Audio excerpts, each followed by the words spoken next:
বিয়ে করার ক্ষেত্রে অন্তত কোন কোন বিষয়গুলো দেখা উচিত? আমরা তো এমন পার্সপেক্টিভ দিই কারণ আমরা ভালো মোমেন্টগুলো শেয়ার করি। এখন যখন আমার ওয়াইফের সাথে আমার একটা মন কষাকষি হচ্ছে তখন কিন্তু একটা ছবি তুলে আমরা পোস্ট করি না, দুজন করা উচিত না। আমার এতদিনে একটা ছোট রিয়ালাইজেশন আছে, বাট তখনকার ভার্সনটা কিন্তু একেবারে আলাদা ছিল। That was more me, I think. বিয়ের পরে আপনাকে বিভিন্ন রকমের টিকা টিপ্পণী করা হয়েছে, বিভিন্ন রকমের এ ধরনের কথাবার্তা অনেক সময় বলা হয়েছে, আপনি খুব বোল্ডলি বিষয়গুলোকে ফেস করেছেন। আমি একটু লাভ স্টোরিটা জানতে পারি, আপনাদের পরিচয়টা হয় কিভাবে ঘটলো আসলে?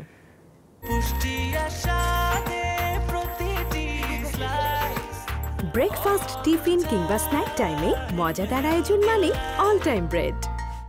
আমি যখন ল পড়া স্টার্ট করি আর কি, আমার ওয়াইফের যে বড় বোন, সে হচ্ছে আমার ফ্রেন্ড অর্পিতা। তো ওই সূত্রেই ওদের বাসাতেই দেখা, ওদের বাসার ছাদেই দেখা, এবং তাও একটা অদ্ভুত কারণে যে আমরা ওদের বাসায় একটা দাওয়াত ছিল, তো হঠাৎ করে দেখি যে ওর বোন কান্নাকাটি করতেছে, কেক কাটবে আর সামথিং কিছু একটা, কোন একটা ইভেন্ট ছিল তখন, কান্নাকাটি করছে, কাঁদতে কাঁদতে দেখলাম যে ভিতরে চলে গেছে। মানে আমরা তো গল্প করছি, তো আমি জিজ্ঞেস করলাম ওকে যে মানে ওকে ডাক দে, সবাই এখানে বসা। তো বলতেছে আর বলিস না, ও কাঁদতেছে। কেন কাঁদতেছে? কারণ হচ্ছে ওর মা হচ্ছে, মানে আমার শাশুড়ি, উনি হচ্ছেন উমরায় গিয়েছিলেন তখন। ও 2 ঘন্টা হয়ে গেছে, ওর মায়ের সাথে কথা বলতে পারতেছেন, ওর মনে হচ্ছে যে কোনো একটা অকারেন্স ঘটেছে, মা কেন ফোন ধরছে না, আমি আম্মুর সাথে কথা বলবো। একটা বড় মেয়ে এভাবে করে ভ্যাভা করে কাছে, কারণ হচ্ছে 2 ঘন্টা হলো মাত্র ওর মায়ের সাথে কথা বলতে পারছে না। তো তখন জিনিসটা নিয়ে আমরা হাসাহাসি করেছি যে আর বাচ্চা মানুষ নাকি, হয়তো উনি ট্রাভেলিংয়ের ভিতরে আছেন, নেটওয়ার্ক নাই, ইন্টারনেট পাচ্ছে না। পরে আমার কাছে মনে হলো যে মানে হোয়াট আ বিউটিফুল কানেকশন। মানুষের সাথে তো মানুষের এমনই কানেকশন হওয়া উচিত, মায়ের সাথে বাবার সাথে। আমি একেবারে জানি না আমার কেন সফট কর্নার কিভাবে জন্মেছে, কেন জন্মেছে, but I had tremendous respect for her from that day.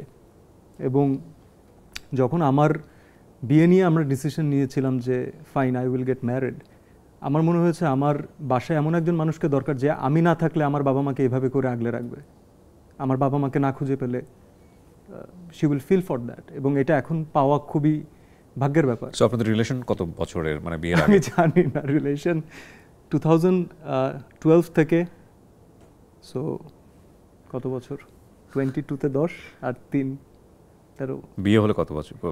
2018-তে বিয়ে হয়েছে। 2018-তে বিয়ে হয়েছে। বিউটিফুল। এবং আপনার বিয়ের পরে একটা বোধহয় আপনার দিক থেকে এরকম একটা কমেন্টস আমরা শুনেছিলাম যে আমি যখন সিয়াম ছিলাম না তখন তুমি আমার পাশে ছিলা। সো মানে সিয়াম কেন তাকে বিয়ে করলো, এরকম একটা প্রশ্নও কিন্তু সামাজিক যোগাযোগ মাধ্যমে এসেছিল। এটা আমাকে কোনো একটা ইন্টারভিউতে জিজ্ঞেস করেছিল মেবি, তো ওখান থেকে কোট করেছে যে ইট ওয়াজ আ ফ্যাক্ট। আপনারা এখন যাকে দেখছেন, he is a very refined version. The clothes that I wear, the way I talk, it's very calculated, right? এটা অনেক পলিশড একটা ভার্সন, আই উড সে। একদিনে আসেনি, সময় লেগেছে।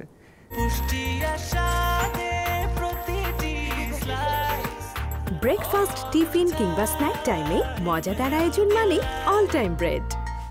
আমি তখন খুব আনপলিশ ছিলাম, অনেক র ছিলাম, তো দ্যাট ইজ মোর মি।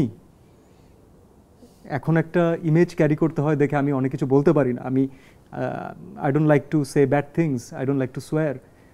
আমার মনে হয় যে এই ইন্টারভিউটা অথবা আমার যে কোনো একটা কথা যদি 10 জন মানুষ দেখেন, এটা আমার উপরে একটা খুব বড় রেসপন্সিবিলিটি যে তাদেরকে খারাপ না হোক, অ্যাটলিস্ট পজিটিভ কিছু ছড়ানো, সেখানে তাদের মেন্টালিটিতে যেন এফেক্ট করে পজিটিভলি, সেটা করা। বাট তখনকার ভার্সনটা কিন্তু একেবারে আলাদা ছিল। That was more me, I think. এবং কেউ যদি ওই ভার্সনটাকে পছন্দ করে, তাহলে এই ভার্সনটাকে তো এমনি পছন্দ করবে, then I am sorted for life. আলহামদুলিল্লাহ। না, ডেফিনেটলি আলহামদুলিল্লাহ। So give us some suggestion যে বিয়ে করার ক্ষেত্রে অন্তত কোন কোন বিষয়গুলো দেখা উচিত? No suggestions, no suggestions, no suggestions. Give some tips, like থাকে না সংসারে সুখী হওয়ার জন্য এই বিষয়গুলো খুব ইম্পর্টেন্ট। সুখী অসুখী ভাই, এগুলো তো কোনো মানুষই সবসময় সুখী থাকে না, রাইট? কেউ মানে ইটস নট অল মানে bed of roses every time. আমরা তো এমন পার্সপেক্টিভ দিই কারণ আমরা ভালো মোমেন্টগুলো শেয়ার করি। এখন যখন আমার ওয়াইফের সাথে আমার একটা মন কষাকষি হচ্ছে তখন কিন্তু একটা ছবি তুলে আমরা পোস্ট করি না, দুজন করা উচিত না। ওই পজিটিভ জায়গা থেকে আমার এতদিনে একটা ছোট রিয়ালাইজেশন আছে যে বাকি সব কিছু পরে, কিন্তু ওই মানুষ যদি অ্যাজ এ হিউম্যান বিং আপনার পার্সোনালিটিকে রেসপেক্ট না করতে পারে, ট্রু, রেসপেক্ট অ্যাজ ইন এমন না যে আপনাকে সালাম দিয়ে দাঁড়ায় থাকবে, মানে she can be your friend, right? আপনি যখন থাকবেন না, that person will defend you, true, she will stand up for you, she will raise her voice for you and vice versa. যদি এইটা হয় তাহলে আমার কাছে মনে হয় যে এই রিলেশনশিপটার আরও অনেক কিছু দেয়ার আছে, অনেক কিছু পাওয়ার আছে। Everything starts with respect.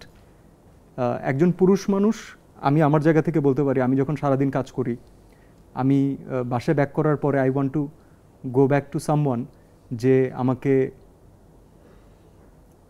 আমার ফেইলারগুলোকে নিয়ে অ্যাকসেপ্ট করছে, যে আমাকে আমার ফ্রাস্ট্রেশন নিয়ে অ্যাকসেপ্ট করছে, আমার চেষ্টাকে অ্যাপ্রিসিয়েট করছে, যে বলছে যে this is nothing for you, you can do it anyway. Next day is good day.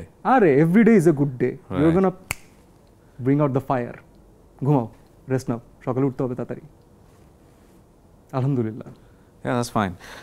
Beautiful realization, definitely.